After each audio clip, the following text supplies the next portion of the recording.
Hi friends, hello, welcome to our channel. అందరు ఎలా ఉన్నారండి? బాగున్నారా? నేను చాలా చాలా బాగున్నాను. అందరు బాగుండాలని నా మనస్ఫూర్తిగా కోరుకుంటాను. ఈరోజు నేనైతే పిల్లల కోసం అయితే కొన్ని చిరుతిండ్లు చేశాను. మరియు బెండకాయ మసాలా కర్రీ ప్రిపేర్ చేశాను. మీకైతే ఇప్పుడు నేను చూపిస్తాను. మీరు నా ఛానల్ కొత్తగా చూస్తున్నట్లయితే సబ్స్క్రైబ్ చేసుకోండి. చిన్న లైక్ ఇచ్చి నా ఛానల్ని సపోర్ట్ చేయండి. ఇక్కడైతే నేనైతే పల్లీల అడ్డ అయితే ప్రిపేర్ చేస్తున్నాను. పల్లీలనైతే ఇక్కడ ముందుగా వేయించుకొని వీటినంతా పొట్టునైతే ఒలిసి ఇలా రెడీగా పెట్టుకున్నాను. 2 కప్పుల పల్లీలకు 2 కప్పుల బెల్లం తీసుకున్నాను. తీసుకున్న తర్వాత స్టవ్ వెలిగించుకొని ఒక బౌల్ పెట్టుకోవాలి. అందులో 2 కప్పుల బెల్లం వేసుకోవాలి. వేసిన తర్వాత 1 టేబుల్ స్పూన్ వాటర్ వేసుకొని ఇది కొద్దిగా పాకం వచ్చేంత వరకు కలుపుకోవాలి.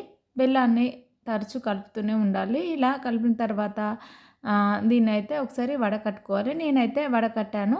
వడకట్టిన తర్వాత బెల్లం అయితే పాకం వచ్చింది చూడండి. ఇలా గట్టి పాకం వస్తే సరిపోతుంది. ఇదైతే పల్లీలను అయితే వేసుకొని మంచిగా కలుపుకోవాలి. కలిపిన తర్వాత దీన్ని ఒక ప్లేట్లోకి తీసుకొని ఉండలాగా చుట్టుకుంటే సరిపోతుంది. బెల్లం లడ్డూలు అయితే ఈజీగా వస్తాయి, పర్ఫెక్ట్గా వస్తాయండి ఇలా చేసినట్టయితే. మా పిల్లలకైతే బెల్లం అంటే చాలా ఇష్టం, పల్లీలన్నా ఇష్టం. అందుకోసమే బెల్లం పల్లీలతో ఇలా లడ్డూలు అయితే చుట్టి పెడతాను నేను. ఎక్కువ రెసిపీస్ అన్నీ నేను ఎక్కువ బెల్లంతో చేస్తానండి. షుగర్తో చేసేవి చాలా తక్కువ ఉంటాయి. ఈరోజైతే నేను పిల్లల కోసం అయితే ఇలా రెడీ చేశాను. ఇక్కడైతే చూడండి, పల్లీ లడ్డూలు అయితే రెడీ అయిపోయాయి. చాలా టేస్టీగా ఉంటాయి. ఈజీగా 2 నిమిషాల్లో ఇలా ప్రిపేర్ చేసుకోవచ్చండి. ఇక్కడైతే బఠానీ అయితే ఉడికించుకుంటున్నాను. దీనిలో కొద్దిగా సాల్ట్ వేసుకొని వాటర్ వేసుకొని ఉడికించుకోవాలండి. వీటిని అయితే ఫ్రిడ్జ్లో స్టోర్ చేసుకుంటే దాదాపు 1-2 మంత్స్ వరకు నిల్వ ఉంటాయండి. ఇప్పుడైతే నేనైతే మీకు చూపిస్తాను. స్టవ్ వెలిగించుకొని స్టవ్ పై కుక్కర్ పెట్టుకొని 3 విజిల్లు వచ్చేంత వరకు ఉడికించుకోవాలి. బఠానీలు అయితే బాగా మెత్తగా కాకూడదండి. ఈరోజైతే నేను బెండకాయ మసాలా కర్రీ ప్రిపేర్ చేశానండి. ఇక్కడైతే ముందుగానే బెండకాయలు వేపి పెట్టుకున్నాను. టమాటా ప్యూరీ చేసి పెట్టుకున్నాను. ఉల్లిపాయలు కట్ చేసి పెట్టుకున్నానండి. పల్లీలు, జీలకర్ర, ధనియాలు వేయించి పెట్టుకున్నాను. కొంచెం ఎండు కొబ్బరి, కొంచెం వెల్లుల్లి రెబ్బలు అయితే ఒలిసి పెట్టుకున్నానండి. ముందుగా వేయించి పెట్టుకున్నాయని చల్లారినాయండి. ఇప్పుడైతే ఒక మిక్సీ బౌల్ తీసుకొని మిక్సీ బౌల్లోకి ఇవన్నీ వేసుకొని మసాలా ప్రిపేర్ చేసుకుందాం.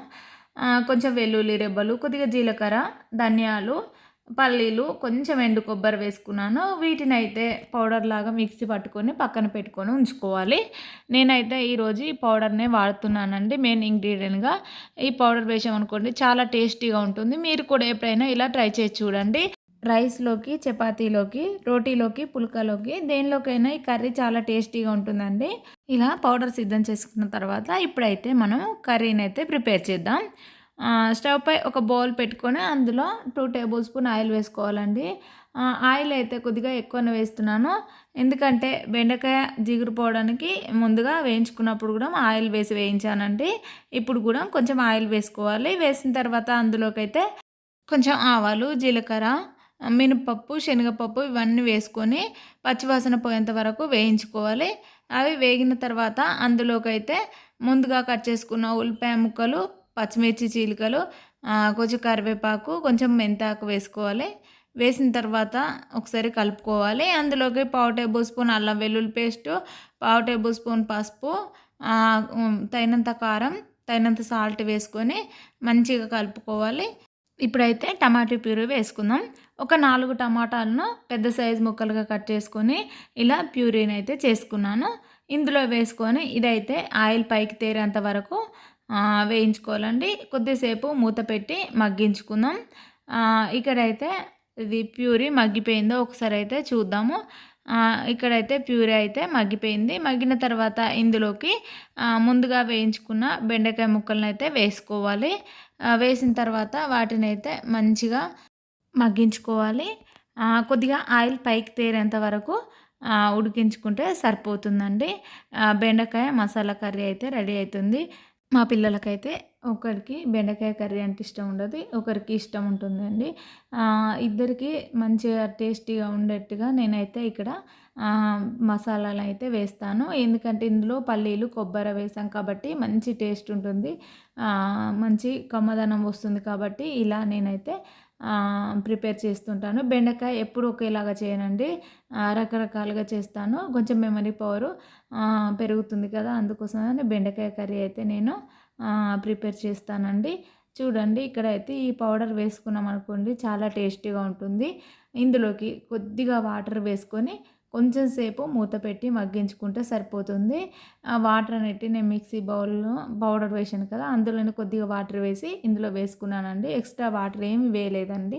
ఇప్పుడు ఒకసారి కలుపుకొని మూత పెట్టి మగ్గించుకుంటే సరిపోతుంది. ఇక్కడ ఆయిల్ పైకి తేరేంత వరకు ఉడికించుకుంటే సరిపోతుంది. ఇక్కడైతే పైకి తేరింది కదండీ! కర్రీ అయితే రెడీ అయిందండి. ఇందులోకి కొద్దిగా కొత్తిమీర వేసుకొని ఒక్కసారి కలుపుకొని 2 నిమిషాలు అలా స్టవ్ పై ఉంచుకుంటే సరిపోతుంది. ఇప్పుడైతే స్టవ్ ఆఫ్ చేసుకుందాం. ఇప్పుడైతే బెండకాయ కర్రీ రెడీ అయింది. ఇది ఈవినింగ్ లాగండి.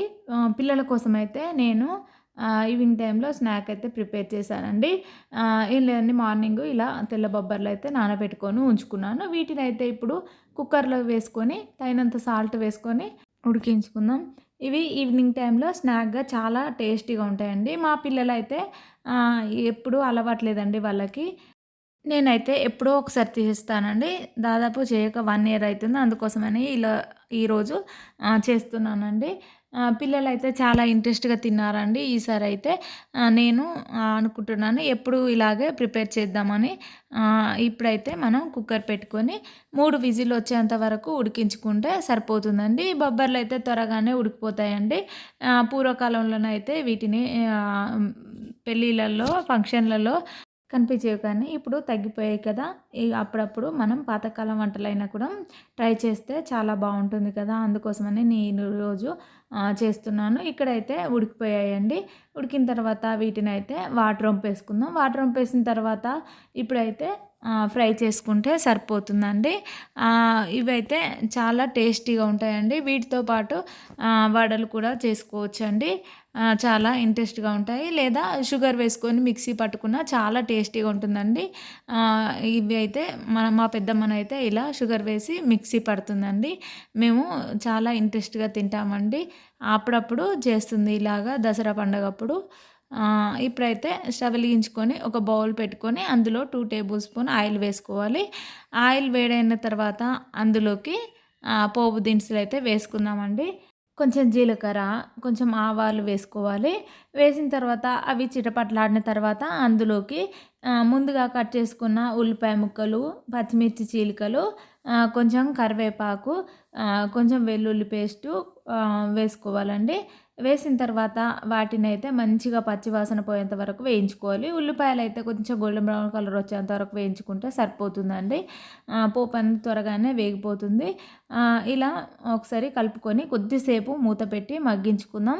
మా పిల్లలకైతే స్కూల్ నుండి వచ్చిన తర్వాత ఏదో ఒకటి తినడం అలవాటు. పిల్లలు పాలు తాగిన తర్వాత అయితే కంపల్సరీగా ఏదో ఒక స్నాక్ అయితే తింటారు. అందుకోసమని నేను రోజు ఒక వెరైటీ ఇలా ప్రిపేర్ చేసి పెడతాను. ఇక్కడైతే ఇదైతే వేగిపోయింది కదా! ఇందులోకైతే తగినంత సాల్ట్ వేసుకుందాం. ఎందుకంటే మనం ఉడికించుకునేటప్పుడు కూడా కొంచెం సాల్ట్ వేసుకున్నాము. ఇందులో కూడా నేను కొంచెం వేస్తున్నాను. ఎందుకంటే చూసుకొని వేసుకోవాలి. ఇందులోకి తగినంత కారం వేసుకోవాలి. పచ్చిమిర్చి చీలికలు కూడా వేసానండి. కొద్దిగానే వేసాను. కొంచెం కలర్ కోసం కారపొడి కూడా వేస్తున్నాను.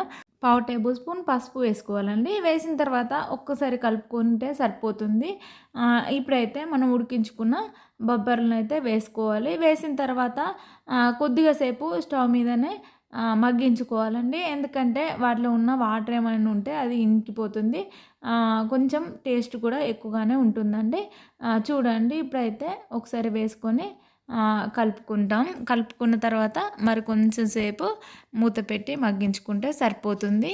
మా అమ్మనైతే ఇవి ఉడికించిన తర్వాత అందులో కొంచెం ఆయిలు, కొంచెం వెల్లుల్లి పేస్టు, కొద్దిగా కారపొడి వేసి మంచిగా కలిపి అలాగే ఇస్తుందండి.